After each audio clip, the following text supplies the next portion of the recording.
तो दावा बीजेपी कर रही है कि दून को संवार लिया जाएगा। कुछ महत्वपूर्ण कदम उठाए गए हैं। ग्रीन बिल्डिंग का जिक्र है, साथ साथ इंदिरा मार्केट के रीडेवलपमेंट का प्लान है। तो क्या वाकई दून संवर जाएगा?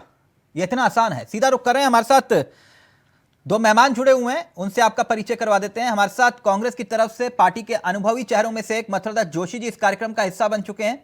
विपिन कैंथोला साहब जुड़ चुके हैं, जो कि बीजेपी के युवा चेहरों में से एक हैं और तेजतर्रार प्रवक्ताओं में गिने जाते हैं। आप दोनों का बहुत बहुत स्वागत है। सबसे पहले जोशी जी, आप ही से शुरुआत कर लेता हूं। आपका बयान भी मैं सुन रहा था, इतना नाराज क्यों है? वो कह रहे हैं कि हम सवार देंगे दून को, तो आप कह रहे हैं कि नहीं, इनके बस की नहीं है, क्यों? नहीं तिलक जी, मैं तो कभी किसी से नाराजी नहीं होता हूँ। मैं तो सबको साथ लेके और सबकी बात करता हूँ, लेकिन जो सत्यता होती है मैं उसको उजागर करने की कोशिश करता हूँ कि जो चीजें फैक्ट एंड फिगर में है उसी में बात की जाए तो अच्छी बात है। इधर उधर की बात न करें हम लोग। डिबेट में हर हमेशा आपने देखा होगा बहुत लंबे आपके साथ डिबेट कर रहे हैं। हमें सौभाग्य प्राप्त है आप जैसे विद्वान पत्रकारों के साथ बैठने के लिए। लेकिन जो स्थिति है प्रदेश की, आप देख लीजिए 17-18 हजार करोड़ के लगभग का राजस्व हमको प्राप्त हो रहा है। आपका तनख्वाह में 30,000 करोड़ से ऊपर का खर्चा होता है। और कोई ऐसा आर्थिक हमारे पास संसाधन नहीं है कि हम इस राज्य की आय को हम बढ़ाएं। ऐसा मुझे नहीं दिखा। विगत 5 वर्षों में मैंने बहुत सी कोशिश की बड़े दस्तावेज पढ़ने के। आज भी सुबह से मैं एक पढ़ रहा हूँ। सुबह से क्या 1 घंटे में खत्म हो गया। सिर्फ 5 साल के पढ़े या फिर उससे पहले के भी? मैंने उससे पहले की पढ़े। ये एक पत्रिका आपको दिखा रहा हूँ, ये भाजपा सरकार की धामी जी की पत्रिका निकली है 2022 वाली। इसको भी मैं पढ़ रहा था कि भाई आप कोशिश ये करिए ना, कोई भी सरकार हो, चाहे मेरी सरकार हो, चाहे भाजपा की सरकार हो, राज्य की सरकार हो, कोशिश ये होनी चाहिए कि आर्थिक जो स्रोत है हमारे वो बढ़े। हम किसी न किसी कारण से बढ़ाएं। और 90-10 के अनुपात में केंद्र से हमको धनराशि मिलती थी, वो लगभग बंद है। केंद्र पोषित। आप ये कह रहे हैं कि आर्थिक स्रोत, एक सेकंड, आप बुरा ना माने तो एक सवाल पूछूं, फिर मैं विपिन जी के पास जा रहा हूं। जब खली को स्टेडियम में बुला के आप डांस करवा रहे थे, तब उससे आर्थिक स्रोत बढ़ रहे थे क्या सर? नहीं, देखिए खली को भी नहीं खली को लाना गलत नहीं था। अगर खली को नहीं लाओगे तो स्पोर्ट स्पीच कैसे जाएगी? आप कैसे नए लोगों को सर कैसे आप नहीं देखिए, नहीं तो मैं वही पूछ रहा हूं। यही तो मामले हैं सर, जहां आप कह रहे हैं कि भैया स्पोर्ट्स के मामले में आपको खली दिखाई दी, वचिंद्री पाल नहीं दिखाई दी। नहीं, उसमें भी देखिए, उसमें भी कई कारण होते हैं।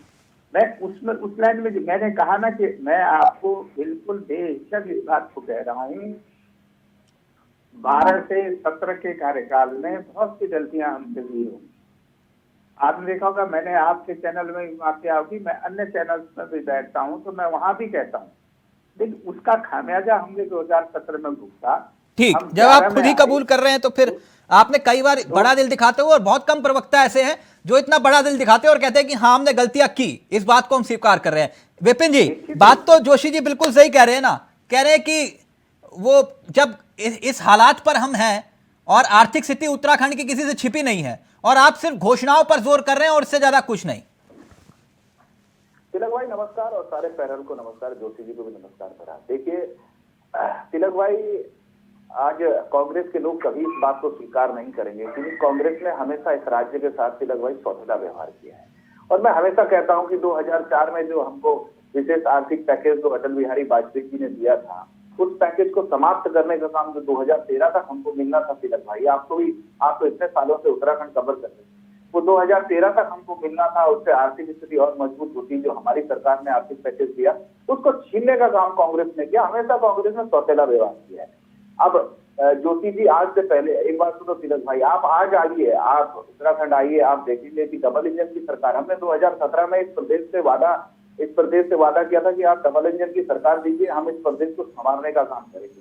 और हम दून को ही नहीं, पूरे प्रदेश को आज संवार रहे हैं। आज आप देखो तिलक भाई कि कभी पहाड़ के लोगों का सपना था कि रेल उत्तराखंड के पहाड़ियों में रेल चले, तो उस पर देखिए कितनी तेजी से काम हो रहा है। कर्णप्रयाग तक, ऋषिकेश से कर्णप्रयाग रेलवे लाइन पर काम हो रहा है। सर जो जितनी all तेजी weather से हो रहा है सड़कें उसका एक हैं, अलग इतिहास है, वरना मैं अभी नहीं, रेल नहीं, पुरुष पे भी चले जाता। देखिए, कितनी बार देखिए, शिलान्यास हुआ, इस कितनी प्रकार- बार फीते काटे, वो सबको मालूम है, लेकिन नहीं, विषय जिस जी प्रकार नहीं, किसने फीते काटे, किसने क्या किया, तिलक भाई, केवल गाल बजाने से कुछ नहीं होता है, धरातल पर काम दिखता है। और भारतीय जनता पार्टी धरातल पर काम करती है। आप ऑल वेदर की सड़कें देख लीजिए ना। आज आप कहता हूं ना, देखिए आप पिथौरागढ़ से जोशी जी आते हैं, पहले पिथौरागढ़ से आने में 16-16 घंटे लगते थे। आज लोग कहते हैं कि 10-12 घंटे में हम देहरादून पिथौरागढ़ से पहुंच जाते हैं। ये कैसे मुमकिन हुआ है? जोशी जी ये बात गलत तो नहीं कह रहे ना विपिन जी? हुआ है। जोशी जी बात तो सही कह रहे हैं। नहीं, विपिन जी बिल्कुल। मैं एक बात, इन्होंने एक बात बहुत अच्छी कही, गाल बजाने से काम नहीं चलेगा। मैं इसलिए विपिन जी को कहूंगा कि गाल मत बजाइए, कसम खा के बताइए कि 2011 में मैं रिपीट कर रहा हूँ, 2011 में ऋषिकेश से कर्णप्रयाग रेलवे लाइन का शिलान्यास किया गया था। पैसे का अलॉटमेंट करके दिया गया था 16,000 करोड़ के लगभग का। मतलब Joshi ji all weather road की नहीं, पूरा इतिहास बताइए ना, तो फिर ये भी बताइए ना, ये भी बताइए कि रेल पुरुष के नाम पर किसने वोट मांगे थे? क्यों नहीं?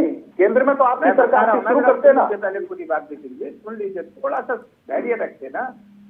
मैं उन्हीं सत्य पर होंगी। और दूसरी बात, ऑल वेदर रोड की बात कर रहे हैं, आप केवल नाम बदलना जानते हैं। आप काम करना कम और नाम ज्यादा बदलते हैं। इसका नाम था चार धाम मार्ग सुधार परियोजना। इसमें बिल्कुल सहमत हूँ आपसे कि पिथौरागढ़ की रोड जरूर आपके कार्यकाल में जुड़ी है। पिथौरागढ़ वाला जो मोटर मार्ग आप टनकपुर से तवाघाट की बात कर रहे हैं, वो जरूर आपके कार्यकाल में जुड़ा है, क्योंकि सही होगी वो मैं कहूंगा। ये राजनीतिक आरोप प्रत्यारोप हम और मंच में भी लगा लें। अगर यहाँ डिबेट हो रही तो वो डिबेट फैक्ट एंड फिगर में हो तो अच्छी बात है। वो सतपाल महाराज जी आप ही की पार्टी में वर्तमान में है। हाँ, नाम ले लिया ना आपने। सर मैं इतनी देर से तो बोल रहा था रेल पुरुष। तो वोट किसने मांगे थे ये भी बता दीजिए ना उस वक्त। मैं तिलक जी आपका सम्मान इसलिए करता हूँ कि आप बिल्कुल फैक्ट एंड फिगर पे लाते हैं। और आप देखते, मैं इस बात पर कतई नहीं सकता हूँ जिसने प्रयास किया होगा। और सतपाल महाराज का ही प्रयास था जब वो रेल मंत्री भी थे, देवगढ़ा की सरकार में रेल राज्य मंत्री थे। अगर इतनी ज्यादा आपकी सरकार को विकास की सरकार है, बताइए टनकपुर से 8 साल हो गए आपकी सरकार को। टनकपुर से बागेश्वर वाली रेल लाइन का क्या हाल है? रामनगर से गैरसैंण वाली रेल लाइन का क्या हाल है? और बताऊं, पिथौरागढ़ में हेली सर्विस, कभी जहाज का दरवाजा हवा में खुल रहा है, कभी आपका ओके, जल्दी से विपिन जी, फिर हेमा जी भी जुड़ गए हमारे साथ। विपिन जी जवाब दीजिए, फिर हेमा जी भी जुड़ गए हमारे साथ। नहीं, 2-3 चीजें और हैं। मैं आ रहा हूँ जोशी जी, अगली बार के रखिए ना। एक मिनट विपिन जी अपनी बात रख ले, फिर उसके बाद हेमा जी। पैकेज की बात बार रोते हैं तिलक जी। देखिए तिलक भाई, अभी बात करेंगे, देखिए ये बात करेंगे। मैं आपसे पूछूंगा कि भाई हरिद्वार की जो सड़क है, हरिद्वार से देहरादून की सड़क थी, उससे कितने एक्सीडेंट हुए, कितने समय से काम चल रहा था, लेकिन कांग्रेस की केंद्र में सरकार होने के बावजूद भी, राज्य में सरकार होने के बाद भी मुख्यमंत्री कुछ नहीं कर पाए। इनकी सरकार होने के बावजूद इनके जो केंद्र के मंत्री थे हरीश रावत जी, 2009 में जो हमसे विशेष आर्थिक पैकेज छीना गया, उस पर कांग्रेस कभी कुछ नहीं बोलेगी। कांग्रेस इस पर कभी जवाब नहीं देगी, क्योंकि इनको तो खड़ी को ला करके और कैलाश खेर को पैसे देकर के गाने के करोड़ों रुपए देने की आदत है। प्रदेश को लुटने और लुटवाने की आदत कांग्रेस को है, और कांग्रेस को देश को लुटवाने की आदत है। आप किसको नहीं पता कि रक्षा सौदा में कितनी दलाली केंद्र में कांग्रेस नेता किया करते थे। देखो तिलक भाई, मैं बीच में नहीं बोला ना, 2013 का जो पैकेज था, आप देखिए देश के प्रधानमंत्री थे राजीव गांधी जी, कांग्रेस के नेता थे, देश के प्रधानमंत्री भी थे। कहते थे 1 रुपए भेजता हूँ, 90 पैसे खा जाते हैं और 10 पैसे काम पे लगते हैं। तो ऐसी कांग्रेस और एक मिनट हेमा जी, ओके हेमा जी, ये कह रहे हैं कि योजनाएं हो रही हैं, घोषणाएं हो रही हैं, धरातल पर कुछ दिखाई नहीं दे रहा, सिर्फ ये घोषणावीर बने हुए हैं। मथुराधर जोशी जी ये कह रहे हैं आर्थिक हालात खराब है, लेकिन फिर भी घोषणाओं पर घोषणाएं हो रही हैं। और आय बढ़ाने के सूत्र के बारे में सोचा नहीं जा रहा। और वहीं दूसरी तरफ सरकार ने स्मार्ट सिटी के तहत ग्रीन बिल्डिंग की कल्पना का जिक्र किया है और इंदिरा मार्केट के रीडेवलपमेंट का प्लान तैयार किया गया है। और जिस स्मार्ट सिटी को लेकर सवाल खड़े हो रहे थे उसको लेकर भी सुधार का जिक्र किया जा रहा है। आपका कमेंट। फरवरी में भाजपा ने विधानसभा चुनाव से पूर्व एक दृष्टि पत्र जारी किया था, जिसमें सरकार ने बनते ही उन्होंने कहा था कि 24,000 भर्तियों की बात कही थी और साथ में उन्होंने कहा था कि 50,000 नौकरियां राज्य के बेरोजगारों को देंगे, युवाओं को देने की जो उन्होंने बात कही थी। तो परंतु क्या हुआ, हाल ही में यूके ट्रिपल एस घोटाला, विधानसभा भर्ती घोटाला, तो दृष्टि पोल जो इनका दृष्टि पत्र था उसकी तो पोल खुल के रह गई, क्योंकि भाजपा तो सिर्फ और सिर्फ जुमला पार्टी इसको कहा जाए तो ज्यादा बेटर होगा, क्योंकि धामी सरकार के कार्यकाल 2 में जो भ्रष्टाचार और भू माफियाओं का, शिक्षा माफियाओं का, बिगड़ती कानून व्यवस्था का बहुत बोलबाला है। धामी जी अपने मंत्रिमंडल के साथ में हिमाचल, दिल्ली के चुनाव में तो व्यस्त हैं। पूरी सरकार इनका मतलब पूरा जो मुख्यमंत्री का जो कार्यालय है वो अफसरशाही के हाथों में। तो एक के बाद एक कोरी घोषणाएं धामी जी जनता को दे रहे हैं, ताकि ज्वलनशील जो मुद्दे हैं उनसे जनता का ध्यान भटकाया जाए। तो ये इस तरह की घोषणाएं, चाहे वो जिले में है चाहे प्रदेश में, ऐसी कोरी घोषणाएं, कोरी है इनकी घोषणाएं, तो धरातल पे इनका कुछ नहीं होता है, सिर्फ इनकी घोषणाएं बन के रह जाएंगी। अगर काम किया होता इन्होंने तो दिल्ली वाले इन्हें दोबारा से ही लाते, लेकिन वहां पर भी इन्होंने क्या दिया, केवल कूड़े के पहाड़ दिए। तो ये इनकी कोरी घोषणाएं जनता को समझ में आने लगी हैं। गुजरात में जी, गुजरात का तो कल देखिएगा। उत्तराखंड की बात करो ना, 3% अभी आप दिल्ली भी पहुंच रहे, गुजरात भी पहुंच रहे। प्रत्याशी चला गया पार्टी छोड़ करके। चलिए आप बताइए ना, उत्तराखंड के अंदर कितने जीते हैं आप? एक पंच नहीं है आपका उत्तराखंड में, कैसे घोटाले, एक पंच नहीं है उत्तराखंड के अंदर। और कल भाई कल ये रोएंगे, हिमाचल और गुजरात का चुनाव आएगा तो ईवीएम के लिए रोएंगे। मैं देख रहा था टीवी में, अभी तक केजरीवाल आए ईवीएम खराब है, ईवीएम खराब है, ईवीएम खराब है, घोटाला, और मसाज नहीं कराते हमारे घोटाला, आप देखिए ना, आप उत्तराखंड में देखिए, उत्तराखंड में। नहीं, एक मिनट प्लीज। नहीं, उत्तराखंड में कभी, उत्तराखंड में एक मिनट भटकाना आता है ताकि हमारा ध्यान भटक जाए। केजरीवाल जी कहें राम के लिए कहें, केजरीवाल जी मंदिर नहीं भाई विद्यालय बनाओ, और जब चुनाव आए तो कहें हे प्रभु राम बचा लो, हे हनुमान बचा लो। अरे नौटंकीबाज पार्टी के लोग, नौटंकीबाज पार्टी के लोग नौटंकी करने में एक्सपर्ट है, नौटंकी जीवी लोग हो आप लोग। अरे नौटंकी जीवी पार्टी के लोग हो। अरे मसाज नहीं करवाते, मसाज काम होता है, मसाज करवाते हैं जेल के अंदर। ऐसे आपके नेता शर्म कर दीजिए आम आदमी पार्टी को। शराब घोटाला कर दिया, माफियाओं के हाथ बेच दी शराब, दिल्ली के अंदर स्कूल बनाने का माफियाओं के हाथ बेच दी शराब। कितने बेरोजगारों को बताओ, कितने रोजगार दिए आपने दिल्ली में? दिल्ली के रोजगार बताओ ना, बताओ दिल्ली में कितने रोजगार दिए? अरे जिला भाई पूछो उनसे, तो कुछ नहीं होता। एक मिनट प्लीज, एक मिनट हेमा जी, एक मिनट। आज दिल्ली पर चर्चा नहीं है, उत्तराखंड पर चर्चा करें। एक मिनट सर, एक मिनट। अभी मैं दिल्ली ले जाऊंगा, अभी दिल्ली ले जाऊंगा, दिल्ली का दर्शन कराओ ना, बताओ कितने बेरोजगारों को दिया रोजगार? अरे रोजगार बताओ ना। अरे क्या है, अरे क्या है रोजगार? भूल जाते हो उत्तराखंड के एक लाल को, भूल जाते हो जिसको आपके आम आदमी पार्टी के नेता ने जला दिया, उस लड़के को, युवा को, उत्तराखंड प्रवासी को जला दिया। एक मिनट प्लीज, एक मिनट। हेमा जी लड़ना नहीं है, विपिन जी लड़ना नहीं है, प्लीज ऑडियो नीचे कर रहा हूं मैं। एक मिनट, ऐसे नहीं हो पाएगा। एक मिनट फैक्ट्स पर आइए ना, फैक्ट्स पर आइए, फैक्ट्स पर, तथ्य पर बात करेंगे। एक minute Hema ji please, audio नीचे। एक मिनट ऑडियो नीचे, हेमा जी का भी ऑडियो नीचे, विपिन जी का भी ऑडियो नीचे। एक मिनट प्लीज, ऐसे नहीं हो पाएगा प्लीज। मतलब जोशी जी, आपने बिल्कुल एक महत्वपूर्ण बिंदु को छुआ है और उत्तराखंड के लिहाज से मुझे लगता है यह बहुत बड़ा बिंदु है विकास के परिप्रेक्ष्य में। आपने कहा कि मुख्यमंत्री घोषणा कर रहे हैं, सिर्फ धरातल पर कुछ नहीं हो रहा, सिर्फ घोषणाएं हो रही हैं। ये घोषणाएं सिर्फ धामी जी कर रहे हैं या फिर पुराना रिकॉर्ड जिसका जिक्र मैं कर रहा हूं? नहीं, मैं बता देता हूं सर, जहां तक मुझे याद है, मुझे स्मरण है, खंडूरी जी के शासनकाल में जो घोषणाएं हुई थी उसका इंप्लीमेंटेशन मेरे ख्याल से, जहां तक मुझे याद है, हो सकता है फिगर इधर उधर हो, लगभग 35% के आसपास था। हरीश रावत के कार्यकाल में वो लगभग 30% के आसपास था, और अंत वक्त में तो ये हालात हो गए थे, अब अधिकारियों के नाम मत बुलवाइएगा मुझसे, अधिकारी कहते थे कि मुख्यमंत्री जी सिर्फ घोषणा करके चले जाते हैं, मानक पे खरा उतर रहा है मामला या नहीं उतर रहा है ये भी नहीं मालूम। ये झूठ बोल रहा हूं मैं सर? कहां कोर कसर किसने छोड़ी? हमने तो घोषणा कर दी। और उदाहरण के तौर पर हम कितने घोषणावीर हैं, मैं उसका उदाहरण दे देता हूं नाम लेकर। 2011 में राज्य के मुख्यमंत्री ने परेड ग्राउंड में 15 अगस्त को खड़े होकर कहा कि 4 नए जिले बना दिए, 4 नए जिले बना दिए। क्या वो धरातल पर उतर गए? बोलिए कि मैं गलत बोल रहा हूं। जोशी जी पहले आप ठीक बोल रहे। नहीं तिलक जी, मैं ये बात आपकी बिल्कुल सही है, मैं सहमत भी आपकी बात से हूँ।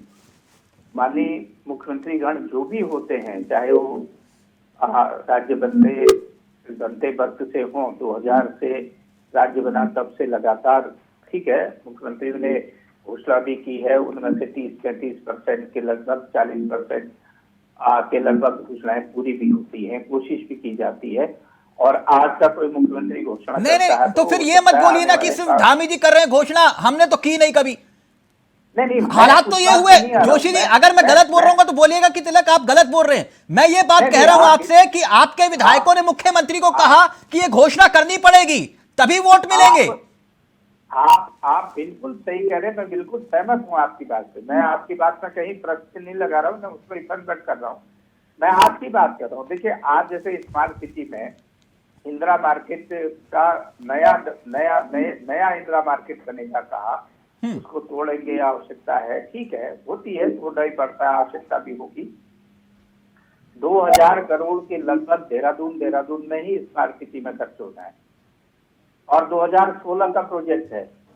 हमारी सरकार तो एक नया दून बसाने की बात कर रही थी, कितना बड़ा बबेला मचाया लोगों ने, उसको नहीं बनने दिया। हरीश रावत जी की सरकार ने कहा था कि नया शहर बनाएंगे।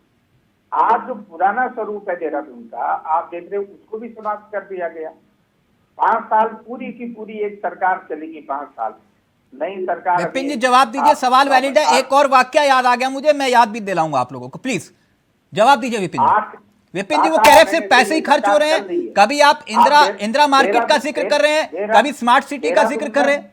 प्लीज जल्दी से विपिन जी। 5 साल में पूरे देश में एक भी स्मार्ट सिटी तैयार कर पाए हूँ। विपिन जी का ऑडियो प्लीज। डेवलप सिटी था देहरादून में, तो बड़े बड़े अधिकारी, रिटायर्ड अधिकारी के अंदर हमने 5 वर्षों में जबरदस्ती की सरकार ने काम किया, तभी तो उत्तराखंड की जनता ने इतिहास को बदल दिया है और रिवाज भी बदल दिया है उत्तराखंड का। उत्तराखंड के अंदर दोबारा से भारतीय जनता पार्टी की सरकार स्थापित की है।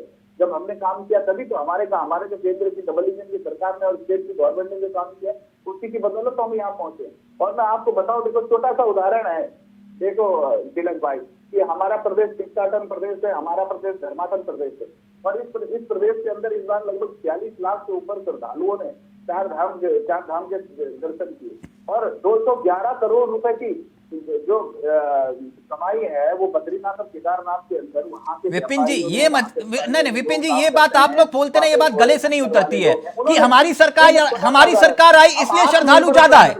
ना हमारी सरकार आई इसलिए श्रद्धालु ज्यादा है, यानी आप ये कह रहे हैं कि बद्रीनाथ, केदारनाथ, यमुनोत्री, गंगोत्री में इससे पहले श्रद्धालु आते नहीं थे? मैंने ऐसा नहीं बोला, मैंने कहा 46 लाख श्रद्धालु आए हैं, उनको अच्छी व्यवस्थाएं मिली, उनको अच्छी सड़क मिली, उनको अच्छा रहने की होटल मिले, उनको अच्छी हेली सेवाएं मिली, तभी तो उत्तराखंड राज्य के अंदर जो चीजें थी वो बेहतर हो रही है। हम तो करोड़ रुपए कमाए हैं, कोरोना काल था, 2 साल कोरोना काल के गुजरे, इसलिए श्रद्धालु ज्यादा है। क्यों बोलते हो? ऑक्सीजन को खोल नहीं सके, ऑक्सीजन घोटाला करके आम आदमी पार्टी को बुलाते क्यों भाई? इनको पता तो है नहीं, जनता के प्रति कमिटमेंट है नहीं भारतीय उत्तराखंड के अंदर। ये बीच में चौका मारेंगे तो बात सुन लीजिए पहले। अगर जो बात सुनने की नहीं, आदत है, बौखला तो आप लग रहे हो, बौखलाए हुए तो आप लग रहे हो, दिल्ली जाऊंगा बौखला परेशान तो हो आप जाऊंगी। रहे हो। नहीं बताओ ना, दिल्ली में जो मोहल्ला क्लिनिक थे कोरोना काल में क्या हुआ उनका? यहाँ क्या किया आपने? यहाँ तो आपने नहीं नहीं, हेमा जी प्लीज, हेमा जी मैं आपके पास आ रहा हूँ, एक मिनट, एक विपिन जी को अपनी बात रखने दीजिए, विपिन जी को अपनी बात रखने दीजिए। हेमा जी का ऑडियो नीचे, एक मिनट, हेमा जी मैं आपके पास आ रहा हूँ, विपिन जी को अपनी बात पूरी करने दीजिए। विपिन जी, सवाल तो जोशी जी ने जो उठाया वो फतेह का है, सवाल जो जोशी जी ने उठाया वो $1,00,000 का है कि भाई आप इतना पैसा खर्च कर चुके हैं स्मार्ट सिटी के नाम पर, आपके विधायक तक आपसे नाराज हुए, मेयर तक नाराज हुए, मंत्री और मंत्री तक अपनी नाराजगी का इजहार कर चुके हैं। अग्रवाल जी का कितना बड़ा हमारी सरकार में हमने कहा है, देखिए, कोई भी अधिकारी हो, कोई भी कर्मचारी हो, हिला हवाली करेगा तो उस पर कार्रवाई की, और हमने कार्रवाई की। आज कई चाहे पुलिस प्रशासन हो, चाहे एडमिनिस्ट्रेशन के अधिकारी हो, मुख्यमंत्री जी का साफ निर्देश है कि किसी पे कोई कोताही नहीं बरती जाएगी। भाई अगर जो जनता के लिए हम आए हैं, जनता को परेशानी होगी, अगर जो लोगों को परेशानी होगी तो कोई बख्शा नहीं जाएगा। ये हेमा जी फाइनल कमेंट आपका, फिर चलते चलते एक वाक्य याद दिलाऊंगा जल्दी से। हेमा जी फाइनल कमेंट आपका, हेमा जी का ऑडियो। माध्यम से यही कहना चाहूंगी कि धामी जी ऐसी कोई घोषणाएं ना करें, ऐसे पहाड़ में जाके देखें, जो पहाड़ वालों को पलायन से रोके। लगातार 22 वर्षों से सिर्फ एक प्रदेश का दुर्भाग्य रहा है कि पलायन अभी तक नहीं रुका है। दिल्ली के बेरोजगारों का रोजगार नहीं बता दो ना, प्रदेश में नहीं है, पलायन नहीं रुका है, और अभी भी वहाँ पर कोई 300 सुविधा कुछ नहीं लोगों है। को रोजगार दिया है, 8 साल सरकार हो और गई। स्कूलों को मर्ज करने की, बंद करने की अरे बात गूगल कर रहे में हैं, डाल तो ये लेना, क्या सुविधा देंगे? ये क्या सुविधा देंगे? अपने प्रदेश वासियों को क्या सुविधा देंगे? उल्टी रोजगार बताओ ना दिल्ली का, मैडम। दिखाने के लिए कि अखबारों में चमक रही है घोषणाएं, दिल्ली का रोजगार बताओ। अरे पहाड़ की दिल्ली का बताओ। प्लान अभी तक नहीं रोक पा रहे। केजरीवाल क्या प्लान है? आपके पास क्या प्लान है रोकने का? आपके पास क्या हमारा प्लान है, तभी तो हम ये दोबारा जीते हैं। ऑडियो नीचे। मैं चलते चलते एक वाक्य याद दिलाता हूं, मतलब जोशी जी और विपिन जी शायद आपको याद भी होगा, अगर मैं सही हूं तो चक्राता रोड, जिसका आप एक इंदिरा मार्केट का आप रीडेवलपमेंट की बात कर रहे हैं या फिर स्मार्ट सिटी का जिक्र कर रहे हैं कि ग्रीन बिल्डिंग, चक्राता रोड चौड़ीकरण का मामला था, याद होगा आपको सबको, जो घंटा घर से रोड जाती है। जी ठीक, सरकारें कई आई और कई चली गई। एक बड़े हलवाई की दुकान होती थी वहां, बुरा मत मानिएगा आप लोग, याद आया कुछ? हाँ, तिलक जी ठीक कह रहे हैं आप, कहिए आज हैं। और विपिन जी, ना विपिन जी समझ गए मैं क्या कहना चाह रहा हूं। हथौड़ा चला ना, जब चलने पर आया सरकार का हथौड़ा चला और पूरी की पूरी रोड साफ हुई, कितना विरोध था, किस सरकार ने किया और कब किया? एक दुकान की वजह से सैकड़ों दुकानें रुकी हुई थी, है ना? तो इसलिए कह रहा हूं, ये जो मसले हैं, दून को स्मार्ट सिटी बनाने पर से घंटा घर की रंग पुताई करने से कुछ नहीं होगा, या फिर पलटन बाजार को भगवाकरण करने से भी कुछ नहीं होगा, मिलकर ही रास्ता निकलेगा। थैंक यू सो मच, बहुत बहुत शुक्रिया विपिन जी आपका भी, मथुरा जोशी जी आपका भी, और हेमा जी आपका। तो फिलहाल उत्तराखंड की इस खास पेशकश में मेरे साथ इतना ही। कल फिर होंगे हाजिर उत्तराखंड के एक मुद्दे को लेकर। मुझे दी इजाजत, नमस्कार, जय हिंद, जय भारत, जय उत्तराखंड।